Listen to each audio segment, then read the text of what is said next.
ಬಿಹಾರದ ಮತದಾರ ನರೇಂದ್ರ ಮೋದಿ ಅವರು ಮತ್ತು ನಿತೀಶ್ ಕುಮಾರ್ ಅವರ ನೇತೃತ್ವಕ್ಕೆ ಸ್ಪಷ್ಟ ಜನಮನ್ನಣೆಯನ್ನು ಕೊಟ್ಟಿದ್ದಾರೆ. ಏನು ನಕಾರಾತ್ಮಕವಾದಂತಹ ರಾಹುಲ್ ಗಾಂಧಿಯ ಧೋರಣೆಗಳಿದ್ದಾವ, ಅದನ್ನು ಸ್ಪಷ್ಟವಾಗಿ ಜನ ತಿರಸ್ಕರಿಸಿದ್ದಾರೆ. ತೇಜಸ್ವಿ ಯಾದವ್ ಅರ್ಥಾತ್ ಲಾಲು ಯಾದವ್, ರಾಬ್ಡಿ ದೇವಿ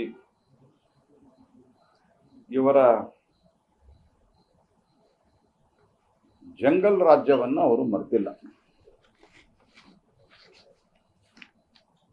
ಜಂಗಲ್ ರಾಜ್ಯವನ್ನ ಮರೆಯದೆ ಅವ್ರು ಬಂದರೆ ಜಂಗಲ್ ರಾಜ್ಯ ಮತ್ತೊಮ್ಮೆ ಪುನರ್ ಪ್ರತಿಷ್ಠಾಪನೆ ಆಗ್ತದೆ, ವಾಪಸ್ ಬರ್ತದೆ ಅನ್ನುವಂತಹ ಒಂದು ಗಮನದಲ್ಲಿಟ್ಟುಕೊಂಡು ಮಂಗಲ್ ರಾಜ್ಯಕ್ಕೆ ಜನ ಮನ್ನಣೆಯನ್ನು ಕೊಟ್ಟಿದ್ದಾರೆ. ಮೋದಿ ಮತ್ತು ನಿತೀಶ್ ಕುಮಾರ್ ಅವರ ನೇತೃತ್ವದಲ್ಲಿ, ನರೇಂದ್ರ ಮೋದಿ ಮತ್ತು ನಿತೀಶ್ ಕುಮಾರ್ ಅವರ ನೇತೃತ್ವದಲ್ಲಿ. ಹಾಗಾಗಿ ನಾನು ಸನ್ಮಾನ್ಯ ನರೇಂದ್ರ ಮೋದಿ ಅವರು ಮತ್ತು ನಿತೀಶ್ ಕುಮಾರ್ ಅವರಿಗೆ ಇಷ್ಟೊಂದು ದೊಡ್ಡ ಪ್ರಮಾಣದಲ್ಲಿ ಬೆಂಬಲವನ್ನು ಕೊಟ್ಟಂತಹ, ಆಶೀರ್ವಾದ ಮಾಡಿದಂತಹ ಬಿಹಾರ ಜನತೆಗೆ ನಾನು ಅತ್ಯಂತ ಹೃದಯಪೂರ್ವಕವಾದಂತಹ ಧನ್ಯವಾದವನ್ನು ಅರ್ಪಿಸ್ತೇನೆ. ಇದರ ಜೊತೆಯಲ್ಲಿ ಜನ ಸುಶಾಸನ ಮತ್ತು ಅಭಿವೃದ್ಧಿ, ಗುಡ್ ಗವರ್ನೆನ್ಸ್ ಆ್ಯಂಡ್ ಡೆವಲಪ್ಮೆಂಟ್, ಇದರ ಬಗ್ಗೆ ಹೆಚ್ಚು ಆದ್ಯತೆಯನ್ನು ಕೊಟ್ಟಿದ್ದಾರೆ. ಹಾಗಾಗಿ ಏನು ಒಂದು ಕಾಲದಲ್ಲಿ ಕಾಂಗ್ರೆಸ್ ಪಾರ್ಟಿ ಫಾಲ್ಸ್ ನ್ಯಾರೇಟಿವ್ ಅನ್ನು ಮಾಡಿ ನೆಹರು ಇಂದಿರಾ ಗಾಂಧಿ ಅವರ ಕಾಲದಿಂದ ರಾಜೀವ್ ಗಾಂಧಿ ಸೋನಿಯಾ ಗಾಂಧಿಯವರೆಗೆ ಒಂದು ಸುಳ್ಳು ನರೇಷನ್ ಸೃಷ್ಟಿ ಮಾಡಿ ಚುನಾವಣೆ ಗೆಲ್ತಾ ಇದ್ರು ಜನ. ಡೇಸ್ ಟು ಕಮ್ ಭಾರತದ ಪ್ರಜಾಪ್ರಭುತ್ವವನ್ನು ಗಟ್ಟಿಗೊಳಿಸಿ ಸ್ಪಷ್ಟವಾಗಿ ಅರ್ಥ ಮಾಡಿಕೊಂಡರು. ಈ ರೀತಿಯ ನಕಾರಾತ್ಮಕವಾದಂತಹ ಧೋರಣೆಯಿಂದ ದೇಶ ಮತ್ತು ರಾಜ್ಯವನ್ನು ಮುನ್ನಡೆಸಲಿಕ್ಕೆ ಸಾಧ್ಯ ಇಲ್ಲ ಅನ್ನುವಂಥದ್ದನ್ನು ಸ್ಪಷ್ಟವಾಗಿ ಅರ್ಥ ಮಾಡಿಕೊಂಡಿದ್ದಾರೆ. ರಾಹುಲ್ ಗಾಂಧಿಯವರ ಬಹುಶಃ ಸೋಲಿನಲ್ಲಿ ಶತಕ ಇದೆ ಅಂತ ನಾನು ಅಂದ್ಕೊಂಡಿದ್ದೀನಿ. ಇದು ಸೋಲಿನ ಶತಕ. ಅವರು ಸಂವಿಧಾನದ ಸಂಸ್ಥೆಗಳ ವಿರುದ್ಧ ಮತ್ತು ದೇಶದ ವ್ಯವಸ್ಥೆಯ ವಿರುದ್ಧ ಒಂದು ಫಾಲ್ಸ್ ನ್ಯಾರೇಟಿವ್ ಅನ್ನು ಕ್ರಿಯೇಟ್ ಮಾಡಿ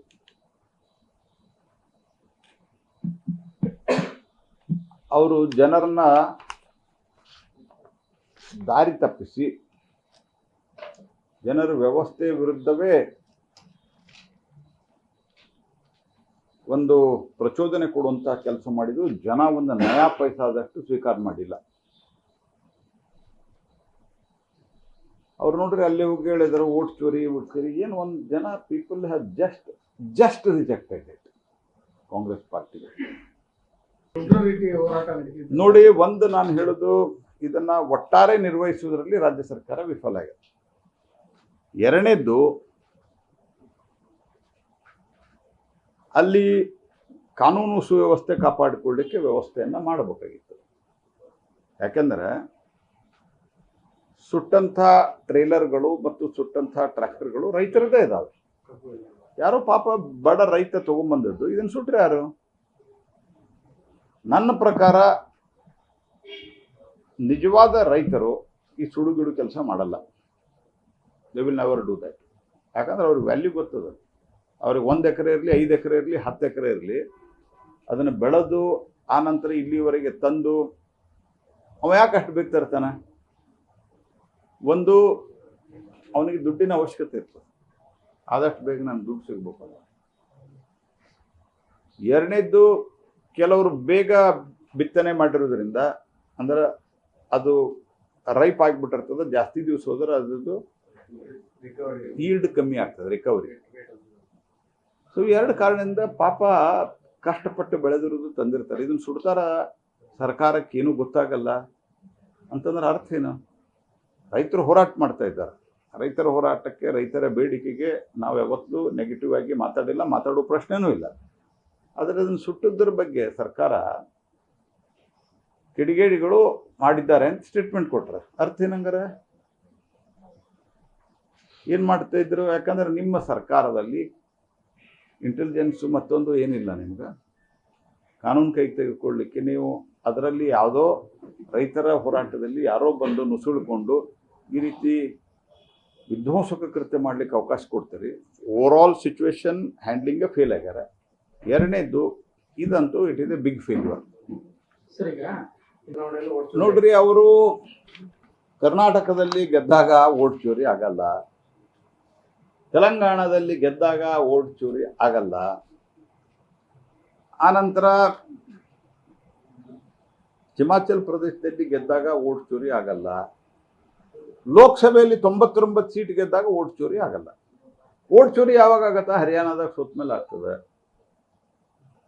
7 ಸೀಟ್ ಬಂದರೆ ನಾಚಿಕೆ ಬರ್ಬೇಕಲ್ಲ ಅವರಿಗೆ. 61 ಸೀಟ್ ಸ್ಪರ್ಧೆ ಮಾಡಿ 6 ಸೀಟ್ ಗೆದ್ದಾರ. ಸೋಲನ್ನು ಒಪ್ಪಿಕೊಂಡು ಪಾರ್ಟಿ ಕಟ್ತೀವಿ ಅಂತ ಹೋಗ್ಬೇಕು, ಇಲ್ಲ ವೋಟ್ ಚೋರಿ ಮಾಡಿರಿ ಅಂತ ತಿಳ್ಕೊಂಡು. ಅಂದ್ರೆ ರಾಹುಲ್ ಗಾಂಧಿ ತನ್ನ ನೇತೃತ್ವವನ್ನು ಉಳಿಸ್ಕೊಳ್ಳಿಕ್ಕೆ ಸಿದ್ದರಾಮಯ್ಯನವರು ರಾಹುಲ್ ಗಾಂಧಿ ನನಗೆ ಆಶೀರ್ವಾದ ಮಾಡಲಿಲ್ಲ ಅಂತಂದರೆ ನನ್ನ ಮುಖ್ಯಮಂತ್ರಿ ಸ್ಥಾನ ಹೋಗ್ತದೆ ಅಂತ ರಾಹುಲ್ ಗಾಂಧಿ ಭಾಷೆ ಮಾತಾಡ್ತದೆ. ಸಿದ್ದರಾಮಯ್ಯಗೂ ಗೊತ್ತದ ರಾಹುಲ್ ಗಾಂಧಿ ನಾವು ಭಾಳ ಫೇಲ್ ಆಗಿವಿ ಅಂತ. ಕರ್ನಾಟಕದಾಗೂ ಗೆದ್ದದ್ದು ಇಲ್ಲಿ ನಮಗೆ ಅವರ ಪಾಲಿಸಿ ಬಗ್ಗೆ, ಕಾಂಗ್ರೆಸ್ ಸಿದ್ದರಾಮಯ್ಯನವ್ರ ಪಾಲಿಸಿ ಬಗ್ಗೆ, ಸಿದ್ದರಾಮಯ್ಯನವ್ರ ಅಪ್ರೋಚ್ ಬಗ್ಗೆ, ಸಿದ್ದರಾಮಯ್ಯವ್ರ ಭಾಷೆ ಬಗ್ಗೆ ನಮ್ಗೆ ಡಿಫರೆನ್ಸ್. ಬಟ್ ಹೀಗೆ ಮಾಸ್ ಲೀಡರ್ ಗೆದ್ದದ್ದು ಅವರಿಂದ. ಅದಕ್ಕೆ ಆದರೆ ಈ ಕಾಂಗ್ರೆಸ್ಸಿನ ಹೈಕಮಾಂಡ್ ಸಂಸ್ಕೃತಿಯ ಕಾರಣದಿಂದಾಗಿ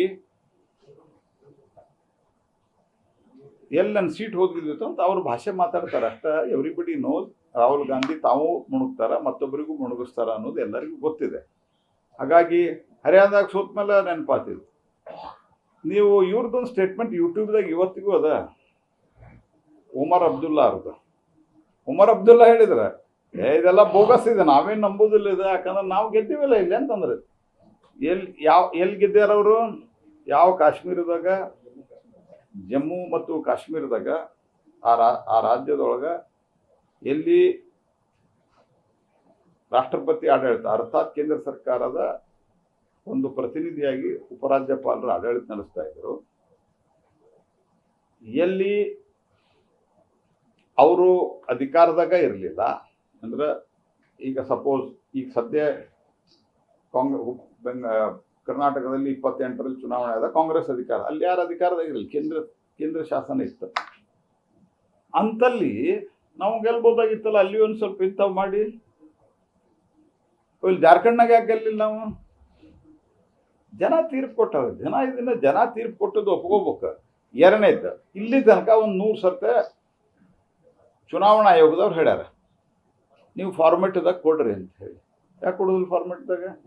ಫಾರ್ಮೆಟ್ದಾಗ ನಾವು ಕೊಡೋದಿಲ್ಲ, ನಾವು ವಿರೋಧ ಪಕ್ಷದ ನಾಯಕ. ನಾ ಹೇಳಿದ್ವಿ ಕೇಳ್ಬೇಕು. ಕಾನೂನು ನಾವಿದ್ದಾಗ ಮಾಡಿವನ್ರಿ, ಫಾರ್ಮೆಟ್ದಾಗ ಕೊಡಬೇಕು, ಕಂಪ್ಲೇಂಟ್ ಕೊಡಬೇಕು, ನಾವಿದ್ದಾಗ ಮಾಡಿವಿ. ಮೋದಿ ಬಂದ್ಮೇಲೆ ಮಾಡ್ಯಾರನ? ಯಾವಾಗ ಆಗ್ಯಾರ? ಕಾನೂನು ಇದೆ. ಇಲೆಕ್ಷನ್ ಕಮಿಷನ್ ಪೀಪಲ್ ರೆಪ್ರೆಸೆಂಟೇಷನ್ ಆಕ್ಟ್ದೊಳಗೆ ಈ ಪ್ರೊವಿಷನ್ ಮಾಡಿರೋದು ಕಾಂಗ್ರೆಸ್ ಪಾರ್ಟಿ ಇದ್ದಾಗ, ಕಾಂಗ್ರೆಸ್ ಪೂರ್ತಿ ಬಹುಮತ ಇದ್ದಾಗ. ಮತ್ತು ನೀವು ಅದನ್ನು ಸಂವಿಧಾನಬದ್ಧವಾದಂಥ ಸಂಸ್ಥೆಗೆ ಒಂದು ನೀತಿ, ನಿಯಮ, ರೂಲು, ಕಾನೂನು ಮಾಡಿದ್ದು ಮಾನ್ಯತೆ ಮಾಡೋದಿಲ್ಲ. ನಾವು ಬಾಯಿಗೆ ಬಂದಾಗ ಮಾತಾಡ್ಕೊತ ಹೋಗ್ತೀವಿ. ಗೆದ್ದಾಗ ರಾಹುಲ್ ಗಾಂಧಿ, ಸೋತಾಗ ವೋಟ್ ಚೋರಿ. ಮೊದಲ EVM ಅಂದ್ರೆ, ಆಮೇಲೆ ವೋಟ್ ಚೋರಿ, ಈಗ ವೋಟ್ ಚೋರಿ. ಇದು ಯಾವ್ದು ಇದು ಅಂದ್ರೆ? ಇದಕ್ಕೆ ಜೈಲ್ ಮತ್ತು ಬೇಲ್ ಅನ್ನೋ ಜನ ತಿರಸ್ಕಾರ ಮಾಡ್ಯಾರ. ಅದನ್ನ ತಿಳ್ಕೊಬೇಕಲ್ಲ. ಯಾಕಂದ್ರೆ ರಾಹುಲ್ ಗಾಂಧಿ, ಸೋನಿಯಾ ಗಾಂಧಿ ಬೇಲ್, ಲಾಲು ಯಾದವ್ ಬೇಲ್, ಇವರೆಲ್ಲ ಜೈಲಿನಿಂದ ಬೇಲ್ನಾಗಿದ್ದು ಇವರು ಚುನಾವಣೆಯನ್ನು ನಡೆಸಲಿಕ್ಕೆ ಹೊರಟಾರೆ. ಮತ್ತು ಕರಪ್ಷನ್ನು, ಯಾವುದೇ ಗಂಭೀರತೆ ಇಲ್ಲ ಇರುವಂಥದ್ದು. ಅಲ್ರಿ ನಾ ಕೇಳೋ ಪ್ರಶ್ನೆ, ರಾಹುಲ್ ಗಾಂಧಿ ಎಲ್ಲಿದ್ದಾರೆ ಹೇಳ್ರಿ ಇವತ್ತು? ಈ ನಿಮ್ಮಲ್ಲಿ ಅನೇಕರು ಪ್ರಮುಖ ಚಾನಲ್ದವ್ರು ಇದ್ದೀರಿ, ಆಜ್ ತಕ್ಕು, ನ್ಯೂಸ್ 18, ನಿಮ್ಮ PTI, NI ಎಲ್ಲ ನಿಮ್ಮ ನ್ಯಾಷನಲ್ ಚಾನಲ್ಲು, ಆರ್ ಪಬ್ಲಿಕ್ಕು ಇವೆಲ್ಲ ನ್ಯಾಷನಲ್ ಚಾನಲ್ ಇದಾವಲ್ಲ. ನಿಮ್ಮ ಚಾನಲ್ದವ್ರಿಗೆಲ್ಲ ಡೆಲ್ಲಿಗೆ ಫೋನ್ ಮಾಡಿ ಕೇಳ್ರಿ ರಾಹುಲ್ ಗಾಂಧಿ ಎಲ್ಲಿದ್ದಾರೆ ಅಂತ ಹೇಳಿ. ಪತ್ತೇನೇ ಇಲ್ಲ. ನೀವು ಪತ್ತೆ ಇಲ್ಲದಂಥ ಮನುಷ್ಯ ಬಿಹಾರ್ಗೆ ಹೋಗಿಲ್ಲ, ಬಿಹಾರ್ದಾಗ ಪ್ರಚಾರ ಮಾಡ್ಲಿಕ್ಕೆ ತಯಾರಿಲ್ಲ. ಆನಂತರ ಅವ್ರು ಇಂಡಿ ಗಠಬಂಧನದಾಗ ಸೀಟ ಹೊಂದಾಣಿಕೆ ಆಗಲಿಲ್ಲ. So it is most foolish.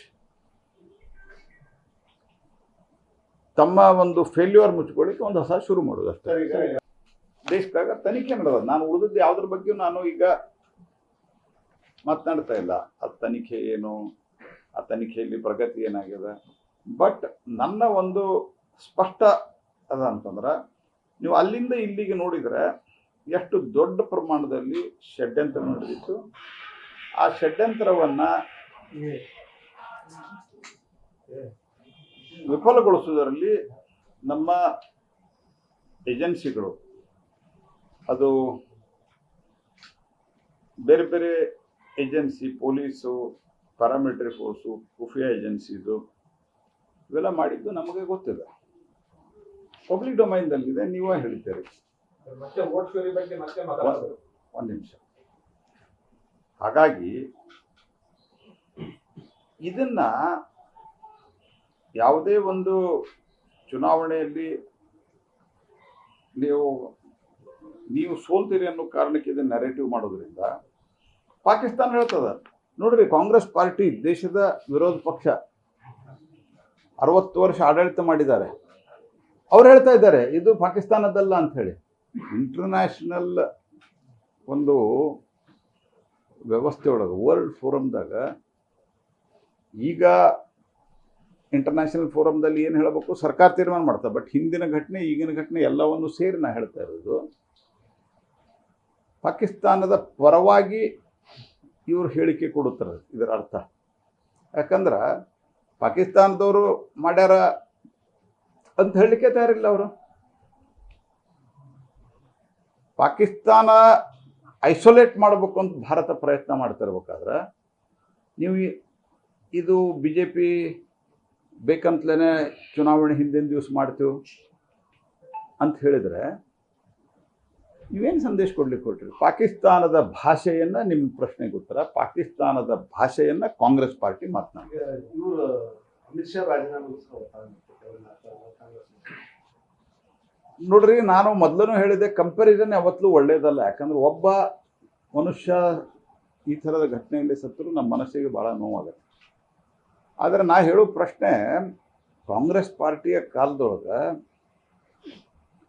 ಈ ಘಟನೆಯಿಂದ ಅಕಸ್ಮಾತ್ ರಾಜೀನಾಮೆನೇ ಕೊಡ್ತಾ ಹೋಗಿದ್ರೆ, ಯಾವುದೂ ವಿವೇಚನೆ ಇಲ್ಲದೆ ಈ ರೀತಿ ಪ್ರಶ್ನೆ ಮಾಡಿದರೆ, ಒಬ್ಬರು ಗೃಹ ಮಂತ್ರಿ ಆಗಲಿ ಕುಡಿಯತಿರಲಿಲ್ಲ, 8 ಜನ ರಾಜೀನಾಮೆ ಕೊಡಬೇಕಾಗ್ತಿತ್ತು.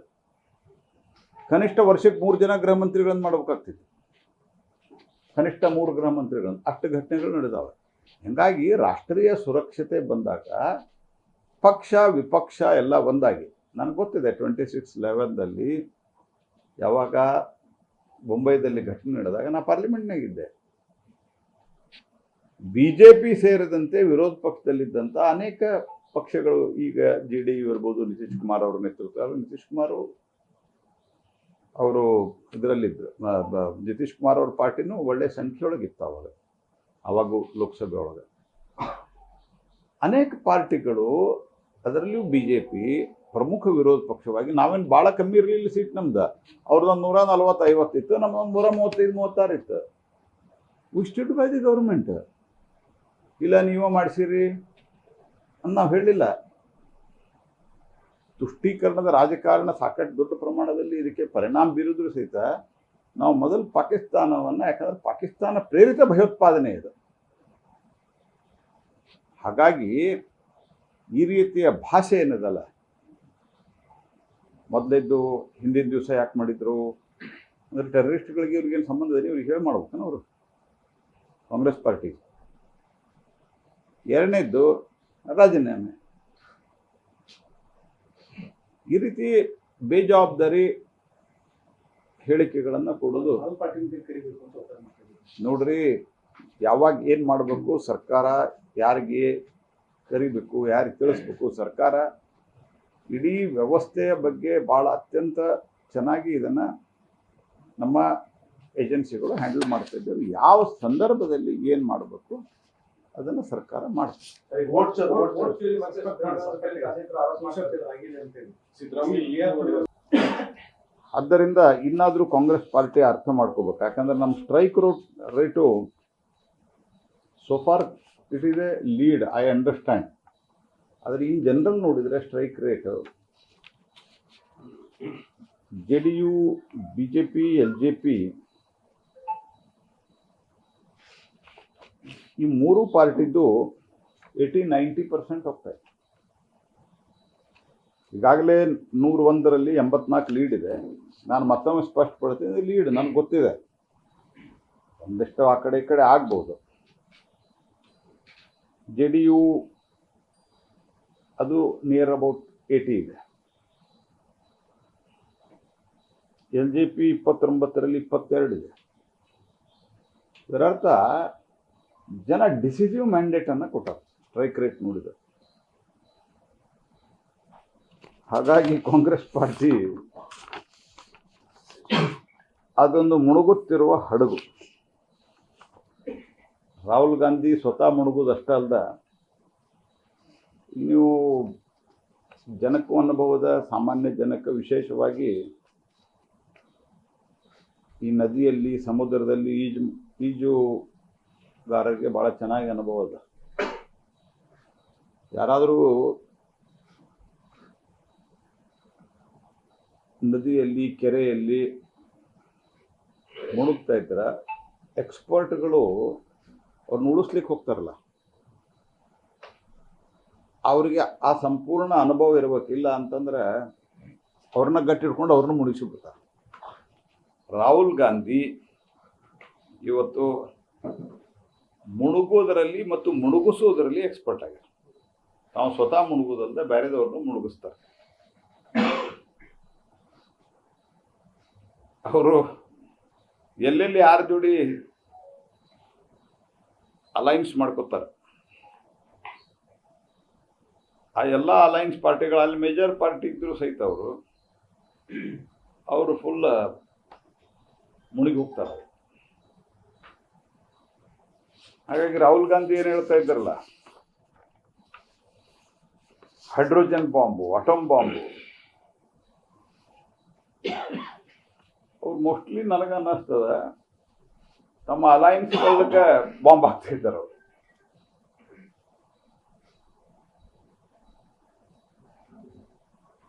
ಅವರು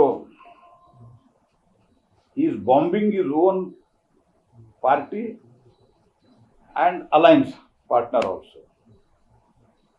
ಹಾಗಾಗಿ ಸೋಲಿನ ಶತಕದ ಸಂಭ್ರಮವನ್ನು ಆಚರಿಸುವಂಥ ರಾಹುಲ್ ಗಾಂಧಿ ಅವ್ರಿಗೆ ಅಭಿನಂದನೆ ಸಲ್ಲಿಸ್ಬೇಕು. We should congratulate mister Rahul Gandhi also. ಯಾಕಂದ್ರೆ ಸೋಲಿನ ಶತಕ. ಈ ಹಿನ್ನೆಲೆಯೊಳಗೆ ನಾನು ಮತ್ತೊಮ್ಮೆ ಬಿಹಾರದ ಜನತೆಗೆ ಅಭಿನಂದಿಸ್ತೇನೆ. ಪ್ರಧಾನಮಂತ್ರಿ ನರೇಂದ್ರ ಮೋದಿ ಮತ್ತು ಬಿಹಾರದ ಮುಖ್ಯಮಂತ್ರಿ ನಿತೀಶ್ ಕುಮಾರ್ ಅವರಿಗೆ ನಾನು ವಿಶೇಷವಾದಂಥ ಅಭಿನಂದನೆ ಸರ್, ಕಾರ್ ಸ್ಫೋಟವನ್ನ ಬಿಹಾರ್ ಎಲೆಕ್ಷನ್ಗೆ NDA ಬಳಸ್ಕೊಂಡ್ರು. ದೆಹಲಿ ಅದು ಬಿಜೆಪಿ ಎಲೆಕ್ಷನ್ ನೋಡ್ರಿ, ಚಿಲ್ಲರತನಕ್ಕೆ ಮತ್ತು ಒಂದು ರಾಜಕಾರಣ ಮಾಡ್ಲಿಕ್ಕೆ ಇವ್ರನ್ನ ತಿರಸ್ಕಾರ ಮಾಡ್ತಾ ಇರೋದು ಜನ. ಅದಕ್ಕೆ ಇದನ್ನ ಅರ್ಥ ಮಾಡ್ಕೊಳ್ತಾ ಇಲ್ಲ ಕಾಂಗ್ರೆಸ್ ಪಾರ್ಟಿ. ಇಲ್ಲಿನ ಕಾಂಗ್ರೆಸ್ ನಾಯಕರು ಜಾಸ್ತಿ ಹೇಳ್ಯಾರ ಅದನ್ನ. ಗ್ಯಾರಂಟಿ ನ್ಯೂಸ್, ಸುದ್ದಿ ಖಚಿತ, ನ್ಯಾಯ ನಿಶ್ಚಿತ.